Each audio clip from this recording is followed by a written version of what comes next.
The bell you didn't hear ring. People think conditioning is something that happens to dogs, a trick, a reflex, a scientific footnote in a psychology textbook. But conditioning happens to you every day, quietly, predictably, relentlessly. It starts with a cue, a vibration in your pocket, a red dot on a screen, a familiar sound that makes your heart thump just a little faster. You think you chose to check your phone. You think you decided to open the app. You think you're in control. But habits don't form around decisions. They form around rewards. Tiny, microscopic rewards that your brain craves more desperately than truth, logic, or time. You didn't choose the behavior. You reacted to the bell. And the worst part? You didn't even hear it ring. If, just now, you felt strange pressure in your chest, a whisper of embarrassment, it means your brain recognized something familiar, something it didn't want you to see.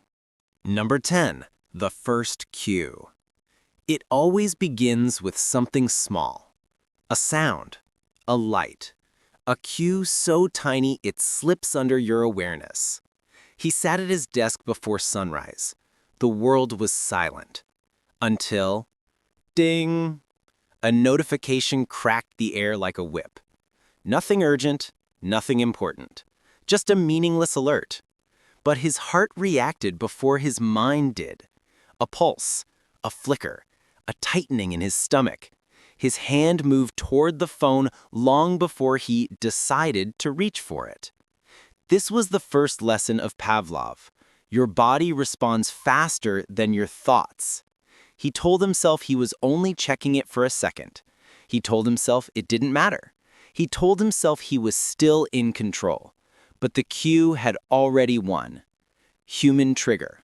A single sound can hijack your attention. Emotion shift. Curiosity to submission. You move first and then you invent the reason later.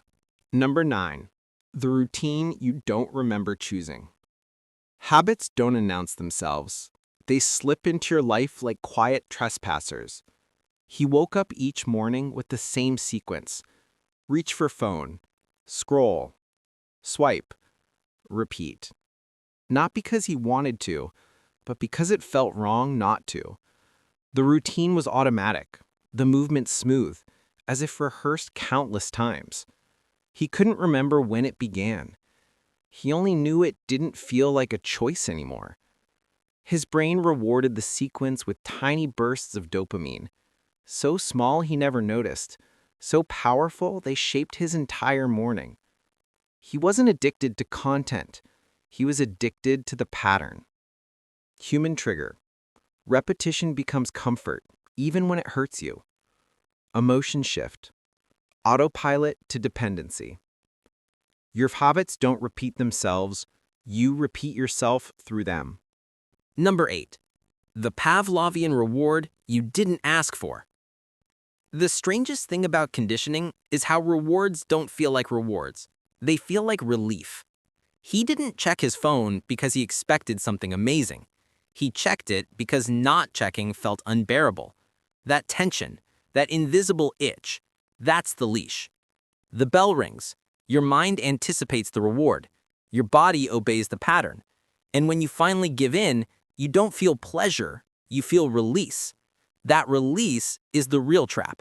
He thought he was searching for entertainment, but all he was doing was running away from discomfort Pavlov taught him to feel. Human trigger. You don't chase rewards, you chase the relief of ending the urge. Emotion shift. Craving to relief. You're not addicted to the habit, you're addicted to escaping the craving it creates. Number 7. The cue that rewrites your behavior. Every habit has a trigger, a location, a time of day, a feeling. He noticed that he checked his phone every time he sat in the same chair. Not because the chair mattered, but because his brain had linked the location to the habit. A place becomes a bell. A mood becomes a leash. A moment becomes a command. Sit here, unlock phone.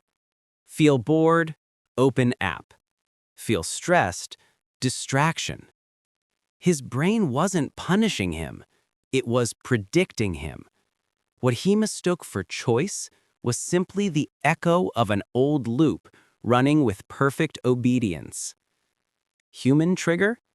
Your environment trains you more than your willpower does. Emotion shift? Awareness to resignation. You don't respond to life. You respond to the cues life embedded in you. Number 6, the habit that replaces thinking. A conditioned habit is powerful because it removes the need for thought. He found himself scrolling during conversations, opening apps mid-sentence, checking notifications he already knew weren't important. His brain had stopped evaluating the action. It had memorized the sequence so perfectly that thought only slowed things down. This is how conditioning wins. It replaces deliberation with reflex. He didn't think about what he was doing. He only felt the discomfort of not doing it. Human trigger. Your brain chooses the path of least resistance, always. Emotion shift. Overthinking to reflex. You don't decide your habits decide you. Number 5. The reward that weakens you. His daily rewards were tiny, barely noticeable bursts of satisfaction. A like, a message, a new post, a pointless notification.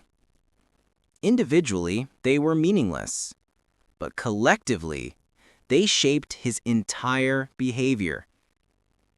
The reward wasn't strong enough to make him happy, only strong enough to keep him coming back.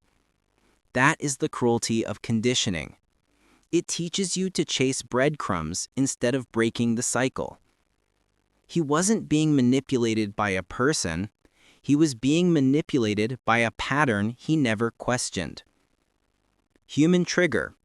Weak rewards are more addictive than strong ones. Emotion shift. Mild pleasure to reinforced behavior. You're not trapped by reward. You're trapped by repetition. Number 4. The cage you don't notice. Some cages have no bars. Some traps have no walls. Some prisons feel comfortable. He didn't realize he was trapped because the behavior felt natural, automatic, painless. Every time he reached for his phone, his brain whispered, "This is normal." Every time he obeyed, the cage tightened. The most dangerous habits aren't the ones that hurt. They're the ones that feel harmless. Human trigger, you don't fight cages you cannot see. Emotion shift, comfort to captivity. You don't escape what feels familiar. Number 3. The illusion of control. He kept insisting he could stop any time. He believed the leash was in his hand. He believed conditioning was something that only affected weaker minds.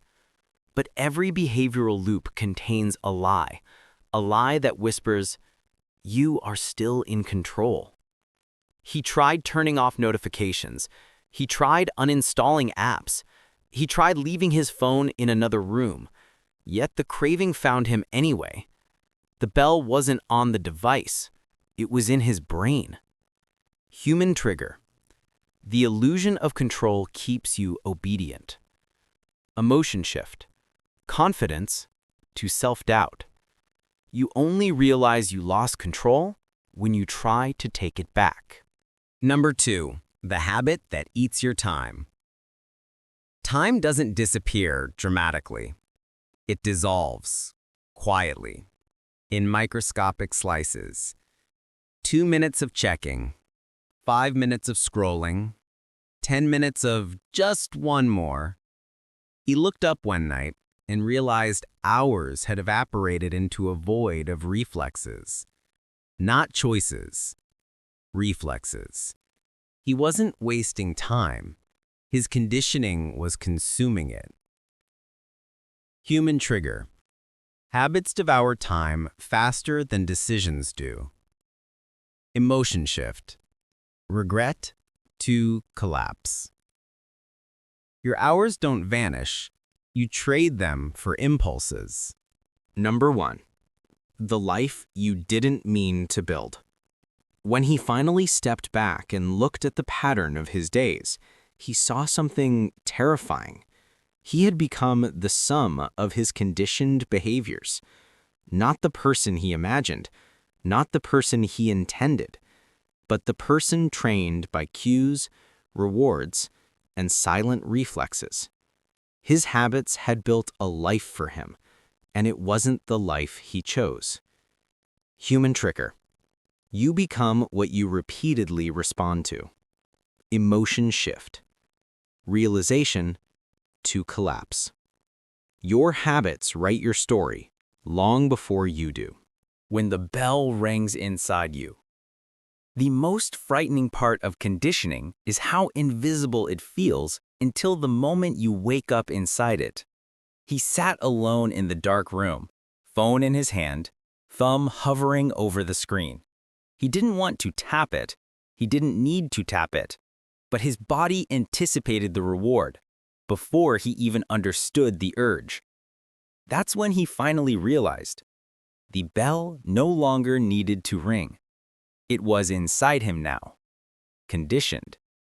Automatic. Deep.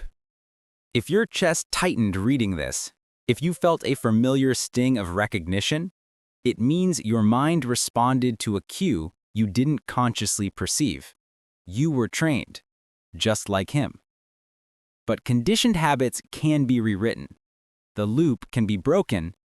The cue can be silenced. Not by waiting, not by wishing, but by acting first before the reflex fires. If you're still here, still thinking, still aware, it means the bell hasn't won yet. Break the loop before it becomes your life.